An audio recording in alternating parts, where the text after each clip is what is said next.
In the expansive depths of Lake Superior, researchers from the Great Lakes Shipwreck Historical Society, GLSHS, utilized cutting-edge technology during their successful 2021 season to uncover a significant discovery.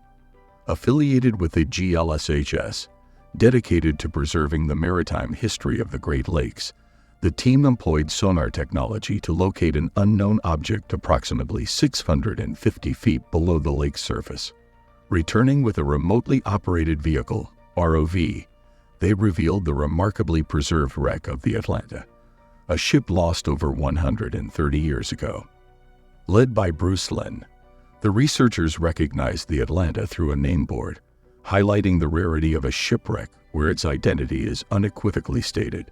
Despite the pristine condition of the wreck, Lynn stressed the importance of treating these underwater sites with respect, akin to grave sites.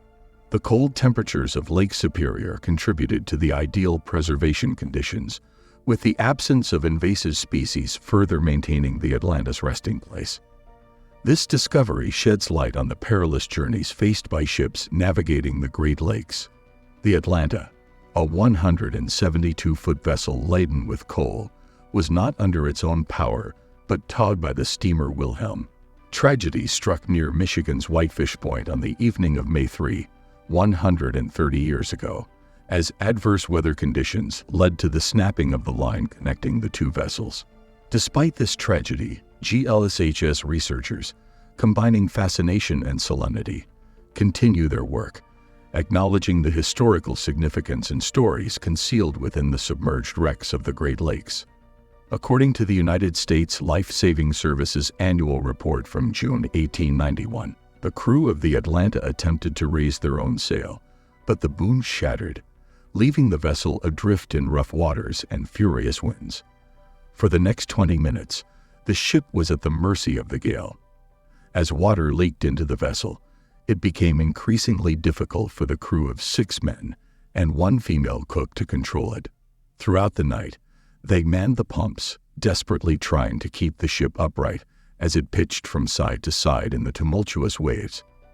By 11 o'clock a.m. the following morning, faced with the inevitable sinking as the hold filled with 10 feet of water, the decision was made to abandon the Atlanta.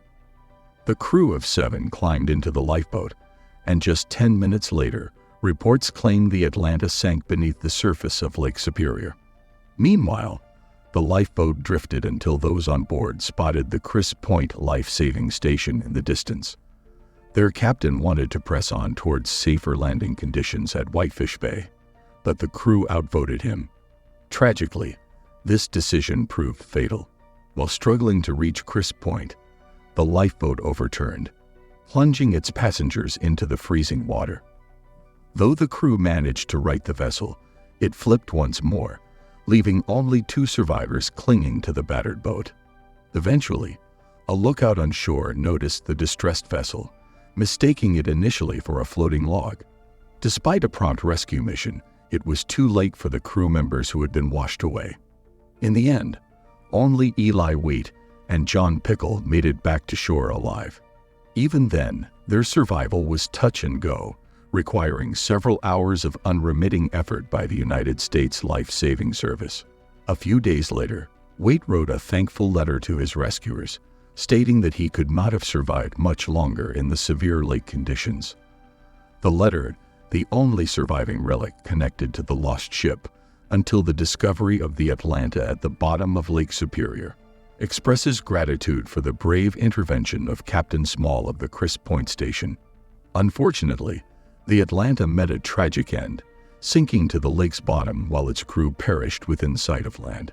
Thanks to the diligent work of the Great Lakes Shipwreck Historical Society, GLSHS, the story of the Atlanta can now be told, thrusting its sinking into the spotlight. Once again, with unexpected outcomes, a video surfaced on March 2, 2022, uploaded to the GOR Society YouTube channel. In the footage, the remotely operated vehicle, RAV, approaches the wreckage of the Atlanta, offering viewers a haunting glimpse into the eerie scene of that fateful night 130 years ago. Astonishingly, the video captures the ship's hatches still covered, untouched for over a century underwater. A discarded toilet serves as a grim reminder that these forgotten decks were once trodden by real people with tragic destinies. The historic tiller mechanism raised questions about the vessel's age among researchers. However, the true revelation unfolded as the RAV footage disclosed the absence of the Atlantis' 3 masts, confirming eyewitness accounts from survivors Wheat and Pickle, who described the destruction of each sail during the storm. This century-old evidence now aligns with their recollections.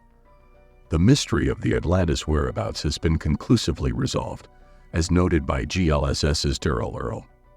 Regarding the fate of the wreck, Corey Atkins, another member of the Historical Society, predicts that the ship and its contents will likely remain in their current resting place. Michigan's state laws, expanded in 1980, prohibit the disturbance of shipwrecks at the bottom of the Great Lakes. Attempting to raise the Atlanta to the surface would not only be illegal, but also perilous, given its depth compared to other wrecks. Atkins emphasized the desire to leave this particular wreck undisturbed due to its depth and inaccessibility to divers.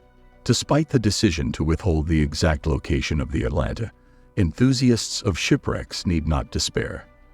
The discovery of the Atlanta underscores that the Great Lakes' underwater treasures are not mere relics consigned to the past.